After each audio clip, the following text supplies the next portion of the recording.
saviez-vous que la guerre commerciale entre les deux géants pourrait déclencher une récession mondiale dès 2027? Une simple question qui fait déjà trembler les marchés. Imaginez un match de boxe où chaque coup inflige non seulement une blessure, mais fait vaciller l'ensemble du stade. C'est exactement ce qui se passe aujourd'hui entre les deux superpuissances. Depuis 2018, les tarifs douaniers ont grimpé en flèche, plus de 370 milliards de dollars de produits importés sont désormais taxés d'un côté, tandis que l'autre a répliqué avec près de 110 milliards de dollars de droits supplémentaires.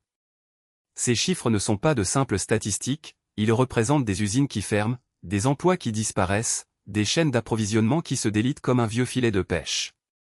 Mais alors, pourquoi ces mesures sont-elles si dévastatrices? Pensez à un réseau de routes où chaque pont est soudainement fermé. Les camions doivent faire des détours, les livraisons arrivent en retard, les coûts explosent. Le même principe s'applique aux flux commerciaux, chaque tarif supplémentaire alourdit le prix final, ralentit la consommation et freine la croissance. En 2025, le produit intérieur brut mondial a cru de seulement 2,1%, le plus bas depuis la crise de 2009, et les analystes pointent directement la tension commerciale comme facteur clé. Les entreprises technologiques, qui dépendaient d'une chaîne d'approvisionnement fluide, ont vu leur marge baisser de 4% en moyenne. Les fabricants d'automobiles, eux, ont reporté 1,3 milliard de dollars de production à cause de pièces tarifées. Ce qui s'est passé ensuite va vous surprendre, les deux camps ont commencé à investir massivement dans la relocalisation. Des usines ont été reconstruites dans des zones neutres, des accords bilatéraux ont été signés avec des pays tiers, et les flux financiers ont cherché des havres de sécurité. Le résultat? Un nouveau paysage économique où les anciennes dépendances s'effritent, mais où de nouvelles opportunités émergent. Alors, qui sort réellement gagnant de ce duel? Est-ce celui qui impose les tarifs, ou celui qui réussit à réinventer son modèle avant que la tempête ne le submerge? La réponse n'est pas simple, et c'est exactement ce que nous allons décortiquer dans les prochaines minutes. Restez avec nous, car dans la suite, nous plongerons dans les chiffres détaillés, les stratégies des entreprises et les scénarios possibles pour les années à venir. Vous verrez comment chaque décision prise aujourd'hui façonne le futur de l'économie mondiale. Préparez-vous, le jeu ne fait que commencer. Tout commence en 2017. Le déficit commercial de la première puissance avec la deuxième dépasse les 300 milliards de dollars. Un chiffre qui fait tiquer les décideurs. Mais pourquoi ce déséquilibre? Parce que la deuxième puissance, forte de sa capacité de production, domine le marché des biens de consommation à bas prix. Le résultat, les usines de la première puissance voient leurs lignes se vider, leurs emplois menacés. En 2018, la première puissance décide de riposter. Elle impose un tarif moyen de 25% sur plus de 370 milliards de dollars de marchandises importées. Imaginez un barrage qui se dresse soudainement sur un fleuve de produits électroniques, de textiles, de jouets. Le flux s'arrête, les prix grimpent, les entreprises s'ajustent. Le deuxième acteur ne reste pas les bras croisés. Il répond avec des droits de douane similaires sur les produits agricoles et les voitures de la première puissance. C'est le début d'une escalade qui ressemble à un duel de boxe où chaque coup déclenche un contre-coup plus fort. Mais le commerce n'est pas le seul enjeu. La première puissance accuse la deuxième de vol de propriété intellectuelle. Selon le rapport du département du commerce, plus de 5 000 milliards de dollars de technologie auraient été transférés sans compensation adéquate entre 2010 et 2017.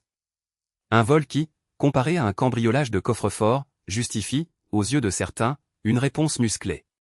Le deuxième acteur, de son côté, pointe du doigt les subventions massives accordées à ces industries stratégiques. Le budget de soutien à l'innovation dépasse les 200 milliards de dollars annuels, selon le ministère de l'Industrie. Une somme qui, mise en perspective, équivaut à la production annuelle de plusieurs dizaines de millions de smartphones. Le déséquilibre perçu alimente la méfiance. Ce qui s'est passé ensuite va vous surprendre.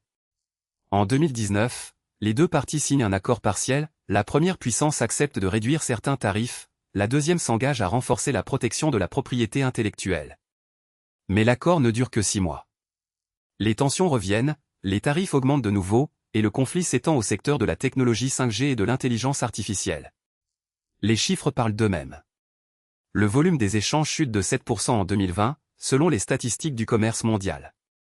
Les entreprises voient leur chaîne d'approvisionnement fragmentée, comme un puzzle dont les pièces ne s'emboîtent plus.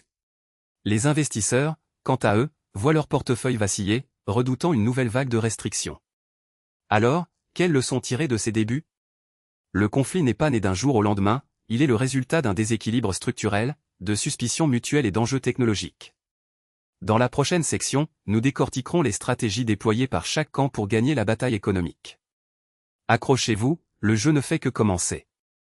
Les deux géants se sont lancés dans une vraie partie d'échecs, mais avec des pièces qui coûtent des milliards. En 2023, le premier tour a vu l'imposition de droits de douane de 25% sur 3 500 milliards de dollars de produits importés. Imaginez un magasin où chaque article porte une étiquette, plus 25%. Le prix grimpe d'un coup, les consommateurs hésitent, les entreprises repensent leur chaîne. Mais pourquoi ces tarifs? L'objectif affiché était de protéger les industries locales et de forcer une renégociation des règles du commerce. En pratique, les effets sont plus nuancés. Prenons le secteur de l'électronique, les droits de 15% sur les smartphones ont fait monter le prix moyen de 200 € à 230 €. Les fabricants ont alors déplacé la production vers des tiers pays pour éviter la taxe, créant une chaîne d'approvisionnement encore plus complexe. Dans l'agroalimentaire, les droits de 20% sur les céréales ont entraîné une hausse de 12% du coût des aliments transformés. Les agriculteurs ont vu leurs exportations chuter de 8% en un an, selon le rapport du Bureau du commerce. Le paradoxe? Les mêmes droits visaient à soutenir les producteurs locaux, mais la perte de marché a finalement réduit leurs revenus. Un autre exemple frappant, les droits de 10% sur les véhicules de luxe. Les ventes ont baissé de 15% en 6 mois, tandis que les constructeurs ont déplacé leurs usines vers des zones franches pour contourner la taxe. Le résultat? Une perte de 4 milliards de dollars de recettes fiscales, selon le ministère des Finances. Ce qui s'est passé ensuite va vous surprendre. Les deux parties ont commencé à imposer des mesures de rétorsion non tarifaires, quotas, restrictions techniques, exigences de certification. Ces barrières invisibles ont ajouté un coût supplémentaire de 5% à plus de 1200 milliards de dollars de commerce. En d'autres termes, chaque transaction a dû passer par un contrôle supplémentaire, comme un passeport douanier qui ralentit le trafic. Les chiffres du Bureau du commerce mondial montrent que le volume total du commerce bilatéral a reculé de 6% depuis le début de la guerre tarifaire. Pourtant, les bénéfices pour les industries ciblées sont mitigés. Certaines entreprises ont profité d'un « boost » temporaire, mais la plupart ont vu leur marge comprimée et leur part de marché diminuer. Alors, qui gagne réellement?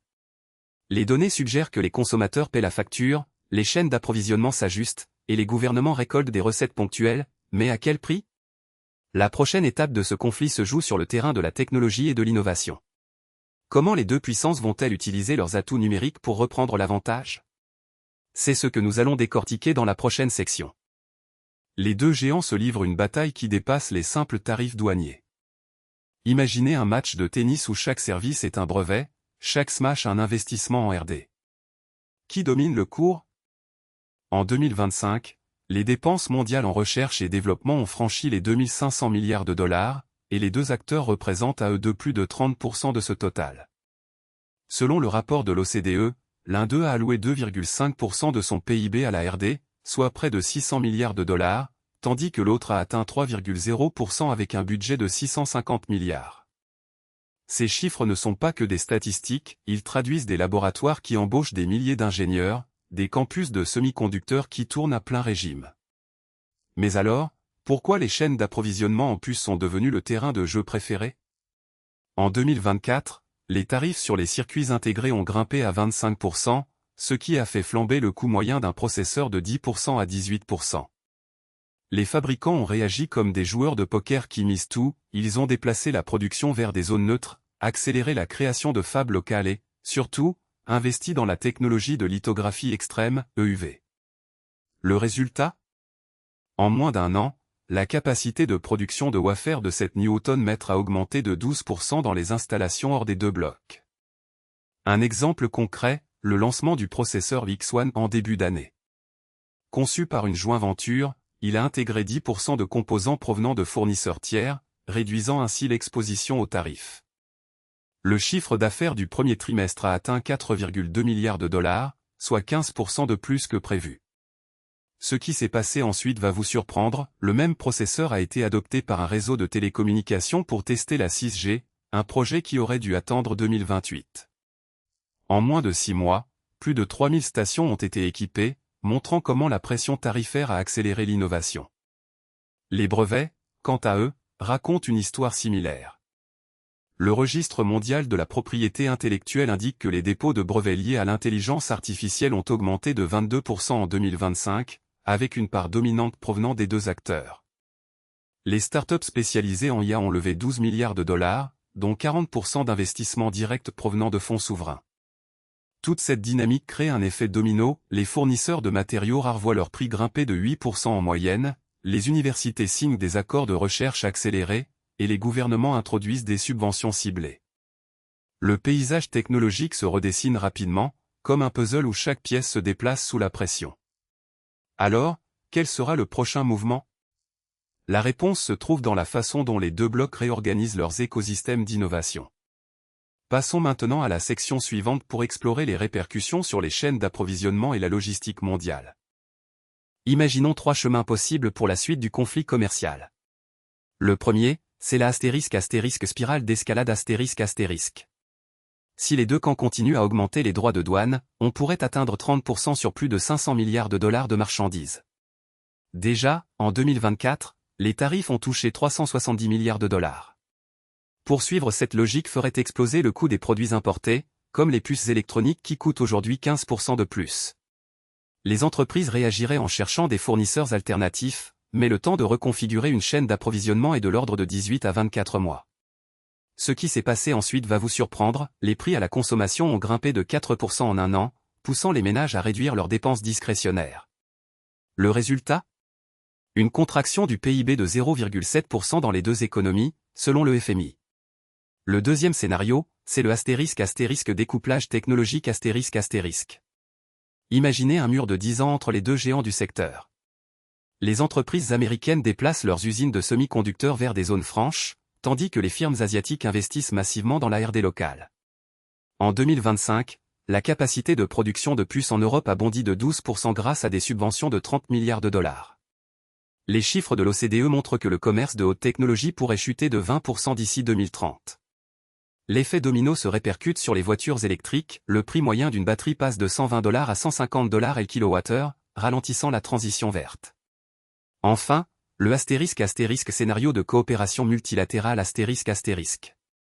Face à la pression des entreprises et des consommateurs, les deux parties acceptent de négocier sous l'égide d'une organisation internationale. Un accord de neutralité tarifaire sur les biens essentiels, aliments, médicaments, énergie, est signé en 2026. Les droits de douane sur les produits de haute technologie sont plafonnés à 5% pendant 5 ans. Les données du commerce international indiquent que cela pourrait récupérer 45% du volume commercial perdu depuis 2022.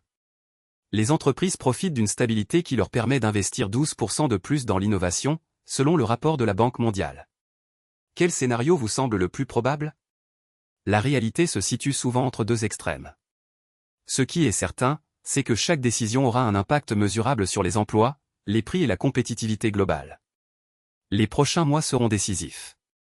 Dans la prochaine partie, nous décortiquerons les * conséquences pour les consommateurs * et les stratégies à adopter pour naviguer dans ce nouveau paysage économique. Voilà où nous en sommes. Après 2 ans de tarifs, de restrictions et de contre-mesures, la balance des forces commence à se dessiner comme un échiquier où chaque pion compte.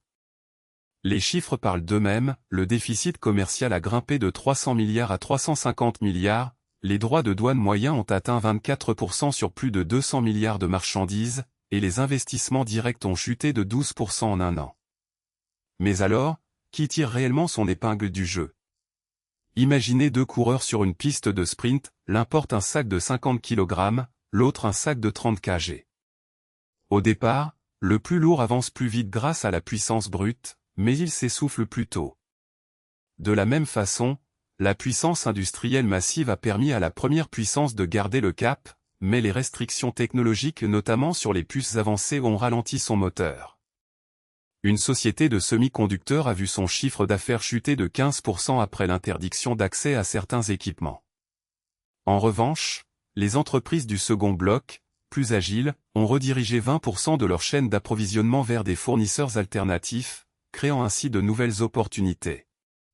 Ce qui s'est passé ensuite va vous surprendre, les deux parties ont commencé à investir massivement dans leur propre capacité de production. En moins de 18 mois, les usines de fabrication de puces ont augmenté leur capacité de 35%, tandis que les projets d'infrastructures logistiques ont reçu plus de 45 milliards de financements supplémentaires. Le résultat? Une diversification qui rend la dépendance mutuelle moins critique, mais qui alimente une course aux dépenses d'innovation. Alors, quel est le verdict final?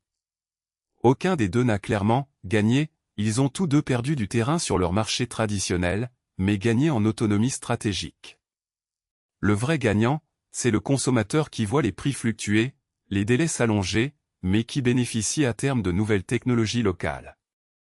Vous avez suivi le fil de cette bataille économique? Vous avez une opinion sur qui sort réellement vainqueur? Lâchez un like, abonnez-vous pour ne rien manquer des prochains décryptages, et surtout, dites-nous ce que vous en pensez dans les commentaires. Votre avis compte, il façonne la suite de nos investigations. Restez curieux, restez critiques, et préparez-vous, car la prochaine étape de ce conflit commercial promet d'être encore plus technique, plus surprenante. On se retrouve très vite pour décortiquer les nouvelles mesures qui s'annoncent. À très vite.